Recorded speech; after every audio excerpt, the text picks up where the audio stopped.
Hey, for this week's video, we are talking about the deity of Jesus. The fact that Jesus isn't just an ordinary guy. He's not just your normal, everyday human being. He actually is the Son of God. He is God in the flesh. And this matters. This is absolutely foundational to Christian doctrine and Christian belief. And you've heard me say that in different videos that we've done. But the point is, these fundamental truths are truths that can't be removed. So when I say that the entirety of our Christian faith hinges upon it, that's true. It's not any less true for this than it is any other video.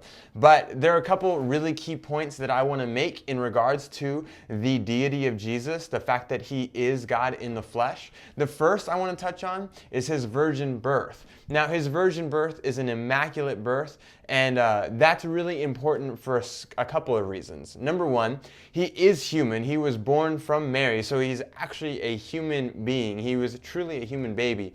But he was conceived by the Holy Spirit, not another man. If Joseph had been the one who had been Jesus' true father, then he would not have been able to be the perfect sacrifice. He would not have been sinless. He would not have been free of the human problem of original sin.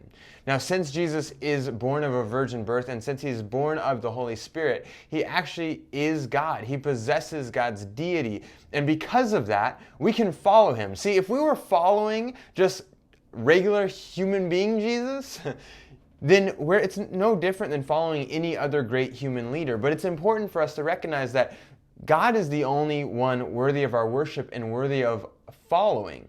And since Jesus is fully God, he's fully worthy of our worship, fully worthy of us following in every possible way. And because he is free of original sin, he is also able to be the perfect sacrifice for humanity. And that's the other thing. Being the perfect sacrifice is important because no one can pay the penalty of sin and death except for a perfect, spotless lamb. This is laid out in the Old Testament where humanity and the Israelites would actually sacrifice lambs, and it was their blood that would cleanse their sin. Why? Because sin is so bad that it requires a payment to be made, and it's the payment of death. Sin, the price of sin, is death. And so God allowed for a substitutionary system where people could actually sacrifice animals instead of being sacrificed themselves. And that's good news. But Jesus comes along and he's more than just a goat. I almost wanted to make a goat reference, like he's the goat, but I refrained a little bit. But Jesus is the perfect sacrifice. He is the spotless, sinless lamb who's able to atone for the sins of the entire world. He's able to cleanse all of humanity's sin because he is perfect. And he's able to do it forever. Why? Because, well, he is a human being as well. So he's able to die in the place of other human beings who ultimately deserve it. That's really good news. And that is what Jesus came to do for us.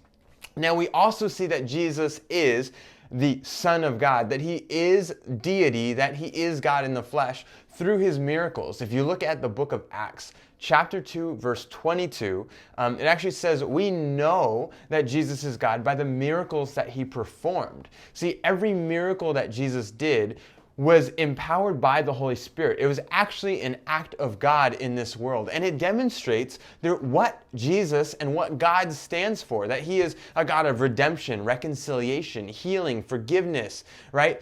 Every miracle that Jesus performed in this world is actually a demonstration of what God came to do, a demonstration that the new kingdom, the kingdom of God, is here. The world no longer operates on the flawed and broken ways in which it did before. The world actually now operates by kingdom principles and kingdom rules. And you know that the new kingdom is here. Why? Because God, Jesus, performed miracles that demonstrated the reality of heaven. That's awesome, and we could talk a lot more about that. But Acts 2, verse 22, that's where we see that this is actually an evidence of the fact that Jesus really is God. Now, if Jesus is God, what that also does is it allows him to perform a substitutionary work on the cross. Because Jesus is deity, he has deity to him, He is able to die on the cross and actually raise himself from the dead. No human being can raise themselves from the dead, but by the power of God, someone could actually be raised from the dead. And Jesus, by the power of the Holy Spirit and from his heavenly Father, is raised from the dead, securing new life, securing victory for all of humanity. And you need Jesus to be God for that to be possible. Otherwise, he's just another guy. He's just another person who dies a criminal's death. And that's the end of the story. But we know that it isn't. In fact, he rises from the dead. His resurrection from the dead achieves the victory over sin, over death, over all of the evil of this world, securing new life for all of humanity. And then the last thing that Jesus does on this earth is he sends a great commission. He says, go and make disciples. Go and teach people to obey the things that I have commanded you, to walk in this way, right? Baptize them in the name of the Father, the Son, Jesus, and of the Holy Spirit. And then he ascends to heaven. And this is so important as we're talking about this idea of Jesus being God. When Jesus ascends to heaven, he doesn't just poof, go away. He doesn't disengage. He's not no longer involved in the world. Actually, he's even more involved and even more in control. Because while he was walking this earth, he was subject to the world. But once he ascended to heaven, now he sits at the right hand of the throne. That's what Scripture tells us. So he is now in a ruling position, God the Father, God the Son, and the Holy Spirit working in this world. Jesus is at a position of ultimate rule, ultimate authority, and ultimate power over everything in this world. I think sometimes when we talk about Jesus, we talk about his death and we talk about his resurrection, but we forget to talk about the ascension quite a bit. A lot of people say, I don't really know what to make of the ascension. He rose, and then he flew off into the sky, like to heaven. What does that mean for me? Well, it means that Jesus is ultimately in control.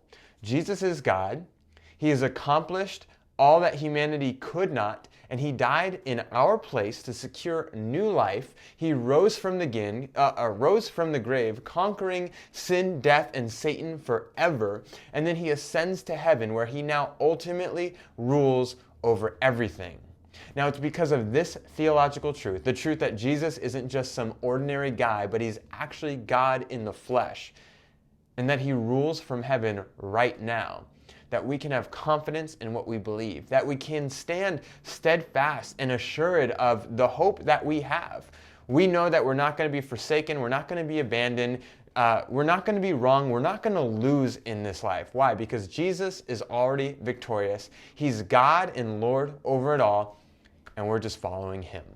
That is theological truth for you today. If you have any questions, go ahead and put them in the comments below. I want to respond to them. I want to know what your questions are, because I'm spitting out a lot of theology. I'm doing it as fast as I possibly can, trying to give you theology in under 10 minutes. But this is stuff that people have been pondering for a couple thousand years now, and this is as bite-sized as I can make it, but I know there's probably more that you want to know. Drop it in the comments, and maybe I'll make a future video responding to exactly that. Until next time, have a good one, be faithful, trust in God, and do your best to honor him in the world and shine the bright light that you are so others can see him.